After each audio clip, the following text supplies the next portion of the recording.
أعوذ بالله من الشيطان الرجيم. بسم الله الرحمن الرحيم. يا أيها الذين آمنوا هل أدلكم على تجارة تنجيكم من عذاب أليم. تؤمنون بالله ورسوله وتجاهدون في سبيل الله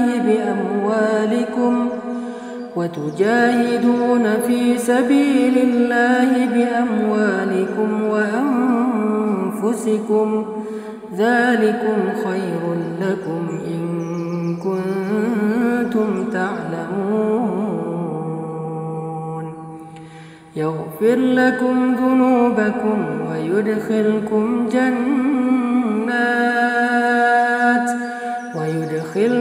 جنات تجري من تحتها الأنهار ومساكن طيبة في جنات عدن ذلك الفوز العظيم. Sadaqallahul azim.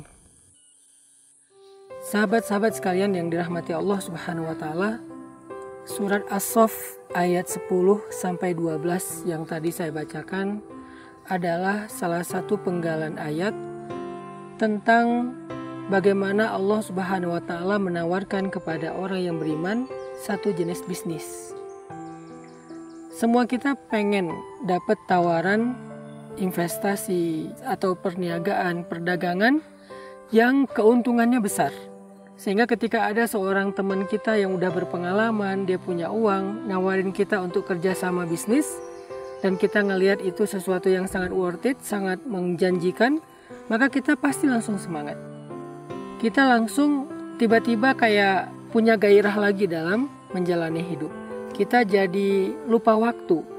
Kita bisa berangkat pagi pulang malam, kita kerja banting tulang, kita terus berusaha pantang menyerah karena kita mengharapkan sesuatu yang sangat besar dari usaha ataupun bisnis tersebut. Begitulah semangat orang ketika mendapatkan tawaran dunia. Maka Allah Subhanahu wa taala menawarkan kepada orang yang beriman tawaran yang lebih baik daripada itu, dunia dan akhirat. Allah mengatakan, hal adullukum, maukah kalian aku tunjukkan ala tijaratin, kepada satu tijarah. Tijarah itu adalah bisnis. Tijarah itu adalah perdagangan. Tijarah itu adalah sebuah usaha yang tunjikum min azabin alim, yang bisa menyelamatkan kalian dari azab yang sangat pedih, dari azab api neraka. Di sini aja di awal Allah Subhanahu wa taala udah memberi semacam sebuah janji bahwa tawaran Allah ini pasti terjamin membuat kita akan untung, gak mungkin rugi. Gak mungkin celaka, gak mungkin bangkrut, gak mungkin nyesel. Ini sebuah perniagaan, sebuah perdagangan yang membuat kita pasti untung dan membuat kita selamat dari semua kebangkrutan. Teman-teman yang dirahmati Allah, siapa dari kita yang tidak ingin selamat dari api neraka? Kalau dari api neraka aja selamat, apalagi dari siksaan, ujian, ataupun keburukan yang lebih ringan dari itu. Ini artinya Allah lagi ngomong ke kita kayak gini, wahai hambaku, mau gak aku tawarin kalian sebuah akad, sebuah agreement, sebuah perjanjian, sebuah perdagangan yang menyelamatkan kalian dari semua kesusahan nanti di akhirat, bahkan di dunia. Yang kalian ketika sakaratul maut dimudahkan oleh Allah. Yang ketika di dalam alam barzakh dilapangkan barzakh kalian. Yang ketika di padang mahsyar kalian tidak akan kepanasan dan tidak akan kesusahan. Yang ketika melintasi sirat, kaki kalian tidak akan terlilit oleh duri-duri di sirat. Yang ketika sampai di ujung sirat, kalian tidak akan tergelincir di dalam lubang-lubang neraka jahanam. Jangankan nerakanya, asapnya aja kalian gak akan rasakan. Kalian selamat di dunia dan di akhirat. Mau gak, kata Allah, aku tawarkan sebuah perdagangan yang benar-benar untung lebih daripada semua perdagangan di dunia. Berapa gaji kalian selama ini? Berapa omset kalian selama ini? Berapa profit kalian selama ini? Itu nggak ada apa-apanya dibandingkan dengan apa yang Allah Subhanahu wa Ta'ala tawarkan di dalam surat As-Saff. Allah lagi ngasih kita tawaran selamat dari api neraka loh. Semua kita mengatakan Allahumma najjini minan nar, najjini minan nar. Ya Allah, selamatkan saya dari api neraka. Di akhir duduk tahiyat kita berdoa, Allahumma inni a'udzubika min azabi jahannam wa min azabil qabri wa min fitnatil mahya wal mamat wa min syarri fitnatil masihid dajjal. Kita berdoa dari min azabi jahannam, dari azab neraka jahannam. Sekarang Allah menjawab doa kita dengan sebuah tawaran. Mau nggak kalian aku tunjukkan satu perdagangan yang menyelamatkan kalian dari azab yang pedih, azab yang menyakitkan, azab yang sangat menyiksa? Lalu kita bertanya, apa itu ya Allah? Tentu ya Allah, kami ingin selamat dari api neraka. Bagaimana caranya ya Allah? Allah menjawab di ayat ke-11 dengan dua amalan yang menjadi perniagaan antara kita dengan Allah. Satu, tu'minun, iman, percaya, yakin dengan tawaran Allah. Percaya bahwa perniagaan ini pasti untung. Belajar yakin bahwa perniagaan ini nggak mungkin rugi. Belajar yakin bahwa perjanjian kita dengan Allah itu nggak mungkin sia-sia. Nggak ada lagi niaga ataupun tijarah yang lebih hebat daripada tijarah bersama Allah. Nggak ada lagi perjanjian bisnis yang lebih menguntungkan seperti bisnis kita dengan Allah Subhanahu wa Ta'ala. Kita belajar yakin tentang itu. Ini syarat yang pertama kalau kita pengen berniaga dengan Allah Subhanahu wa Ta'ala. Yakin. Kalau kita masih berpikir, memang mungkin saya untung, gimana kalau nanti saya rugi? Ini belum yakin. Orang seperti ini tidak berniaga dengan Allah, tetapi dia berniaga dengan wasawis, dengan keraguan-raguan yang ada di dalam dirinya. Nggak boleh ragu-ragu, harus full trust kepada Allah, believe kepada Allah, keep the faith dengan Allah, athiqah billah. Ini syarat yang pertama. Kalau dalam bahasa bisnis, kamu percaya nggak sama saya? Percaya. Ya udah, kamu ikutin ya arahan saya, mentoring dari saya, coaching dari saya, training dari saya, kamu ikutin. Gak boleh bantah, karena saya pengalaman, kamu newbie. Karena saya punya track record, kamu baru belajar. Karena saya punya networking yang kamu gak punya. Saya punya modal yang kamu gak punya. Jadi kamu ikutin saya, kata mentor kita dalam bisnis, kata coach kita dalam bisnis. Maka Allah mengatakan tu'minu nabillahi wa rasulih. Percaya deh sama Allah dan Rasul. Percaya kalau Allah bilang halal, lakukan. Kalau Allah bilang haram, tinggalkan. Percaya kalau Allah meminta sesuatu dari kita, itu untuk kebaikan kita. Kalau Allah melarang sesuatu dari kita, itu untuk menghindari keburukan atas diri kita. Belajar, yakin. Setelah yakin, yang kedua syaratnya tujahidun. Kalian bersungguh-sungguh. Kata jihad secara makna bahasa artinya bersungguh-sungguh. Bersungguh-sungguh di dalam apa? Fi sabilillah, di jalan Allah. Bersungguh-sungguh di jalan Allah itu artinya bersungguh-sungguh dalam membantu agama Allah Subhanahu wa Ta'ala, yaitu dakwah. Apakah itu dakwah pendidikan dengan kita terlibat dan mendukung program-program pendidikan seperti pesantren, sekolah, komunitas mengaji, atau program dakwah sosial dengan gerakan-gerakan sosial membantu orang-orang yang kurang mampu, anak yatim, atau program dakwah ibadah dengan membangun masjid, rumah ibadah, dan seterusnya. Artinya wa tujahidun fi sabilillah, kalian bersungguh-sungguh di jalan Allah itu artinya kalian terlibat dalam mengagungkan agama Allah Subhanahu wa Ta'ala di bumi. Sehingga ketika agama Allah ini eksis di bumi, pasti dia akan menjadi rahmah, akan menjadi kebaikan bagi manusia, bahkan bagi alam semesta. Semakin Islam itu eksis, maka semakin adil kehidupan berbangsa dan bernegara. Semakin banyak orang yang sejahtera, semakin banyak orang yang dibela dan dibantu karena dia terzolimi. Inilah yang disebut dengan watujahidun, terlibat bersungguh-sungguh di jalan Allah atau dalam mengagungkan, mengeksiskan, memanggungkan agama Allah atau memanggungkan Islam di atas muka bumi. Dengan apa kita terlibat atau mensupport manggungnya agama Allah di muka bumi? Dengan harta kalian dan diri kalian.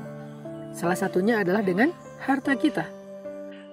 sebetulnya di sini bukan pilihan sih. Harusnya dua-duanya idealnya. Artinya kita secara fisik, waktu, pikiran, dan tenaga terlibat dalam membantu manggungnya agama Allah, manggungnya Islam di muka bumi, dan juga dengan harta kita. Kita punya sedikit rezeki, kita berikan fisabilillah. Apalagi ketika kita punya banyak rezeki. Para sahabat dulu tidak bersedekah nunggu kaya. Mereka bersedekah setiap kali mereka dapat kesempatan. Ada yang bersedekahnya hanya dengan segenggam kurma, ada yang bersedekahnya di jalan Allah. Mereka membantu dakwah Nabi, karena dakwah Nabi itu intinya adalah ingin memanggungkan Islam di muka bumi supaya menjadi rahmatan lil alamin. Dan itu tidak akan terjadi ketika Nabi hanya bekerja sendiri dalam dakwah. Walaupun Allah Maha Kuasa melakukan itu, tetapi Allah ingin membuat sebuah syariat, membuat sebuah SOP, membuat sebuah sunnatullah bahwa manggungnya Islam itu ketika kaum muslimin terlibat dengan sungguh-sungguh tujahidun fi sabilillah, bersungguh-sungguh dalam membantu agama Allah manggung dan eksis di muka bumi, sehingga kaum muslimin punya saham di dalam manggungnya Islam. Kalau kita nggak punya saham, Allah bisa memanggungkan Islam, tetapi kita yang rugi, karena ketika Islam manggung kita tidak punya kebaikan apa-apa yang menjadi jariyah. Tapi kalau kita punya saham dalam proses manggungnya Islam, kita menyediakan panggung, kita mengkader para talent, I.O. dan seterusnya, ini dalam analogi event. Lalu ketika panggung itu ramai, panggung itu eksis, panggung itu punya banyak pengikut, maka kita mendapatkan kebaikan dari investasi kita di panggung itu. Kalau dalam urusan bisnis. Maka dalam urusan agama juga demikian. Ketika Islam eksis, orang berbondong-bondong yadkhuluna fi dinillahi afwaja, berbondong-bondong ngaji, berbondong-bondong ke masjid, berbondong-bondong untuk melakukan amal solih, maka kita yang punya saham dalam manggungnya Islam itu akan mendapatkan pahala jariyah ataupun passive income yang tidak pernah berhenti, ngalir sampai akhir hayat kita. Bahkan kita udah kembali kepada Allah, dia masih mengalir. Itu yang disebut dengan bi'amwalikum wa anfusikum, diri kita dan harta kita. Dan Allah pertegas lagi di kalimat terakhir, dzalikum khairul lakum in kuntum ta'lamun. Ternyata perniagaan itu lebih baik bagi kalian jika kalian mengerti. Daripada apa? Daripada semua perniagaan-perniagaan yang pernah dilakukan manusia di muka bumi, maka sesungguhnya perniagaan dengan Allah lah perniagaan yang paling istimewa. Allah tidak berhenti dengan hanya janji tentang keuntungan dan selamat dari api neraka. Di ayat ke-12 Allah memperjelas lagi keuntungan-keuntungan yang kita dapatkan nanti di akhirat, yaitu ampunan dosa dari Allah. Ternyata bersungguh-sungguh membantu manggungnya agama Allah Islam, balasan di sisi Allah itu adalah ampunan dosa. Setiap detik kita berada fisabilillah itu akan menggugurkan dosa kita. Setiap detik. Kebayang ketika orang terlibat dalam dakwah secara fisik, secara waktu, sehari mungkin dia incas di dakwah itu 1 jam, maka dalam 1 jam itu dia mendapatkan ampunan dosa yang sangat banyak dengan jumlah yang luar biasa. Yaghfir lakum dzunubakum, Allah menghapuskan dosa-dosa kalian dengan makna jamak, dengan diksi bermakna banyak. Ini artinya berinfak fisabilillah atau membantu dakwah Allah baik secara diri maupun dengan harta kita adalah cara untuk mendapatkan ampunan terhadap dosa-dosa kita di masa lalu. Siapa dari kita yang gak punya dosa di masa lalu sehingga merasa gak butuh ampunan Allah? Ternyata ampunan itu bisa kita dapatkan ketika kita terlibat dan punya saham dalam memanggungkan agama Allah. Kemudian Allah jelaskan lagi, wa yudkhilkum jannat, Allah masukkan kalian ke surga, dijamin masuk surga. Siapa yang gak mau? Kita sering bilang, enak ya para sahabat, mereka dijamin masuk surga. Ada 10 sahabat yang dalam satu hadis dikatakan mereka ahli surga. Nanti ada sahabat yang lewat depan Nabi, kata Nabi dia ahli surga. Terus kita kayak ngerasa cemburu. Apakah kita pikir kesempatan itu udah selesai hanya di generasi sahabat? Enggak. Al-Quran itu adalah ayat untuk akhir zaman, bukan hanya di generasi sahabat, sampai akhir zaman. Semua orang yang ingin mendapatkan kebaikannya generasi sahabat bisa mendapatkan yang sama dengan mengamalkan ayat-ayat Allah. Salah satunya ini, kita juga bisa mendapatkan jaminan surga. Caranya berniagalah dengan Allah, berdaganglah dengan Allah, berakadlah dengan Allah. Bangun, yakin kepada Allah lalu bersungguh-sungguhlah untuk membela agama Allah Subhanahu wa Ta'ala. Itulah yang Allah tawarkan di surat As-Saff. Mudah-mudahan dengan demikian kita termasuk orang yang kalau ditanya kerja apa, bisnis apa? Bisnis sama Allah. Keuntungannya jauh lebih besar daripada berbisnis dengan manusia. Jadi kita semuanya adalah businessman, semua kita entrepreneur. Hanya kita entrepreneurnya bukan hanya dengan manusia, tetapi juga dengan Allah, sebaik-baik pemodal, sebaik-baik yang akan membeli barang dagangan hamba-hambanya. Barakallahu li wa lakum.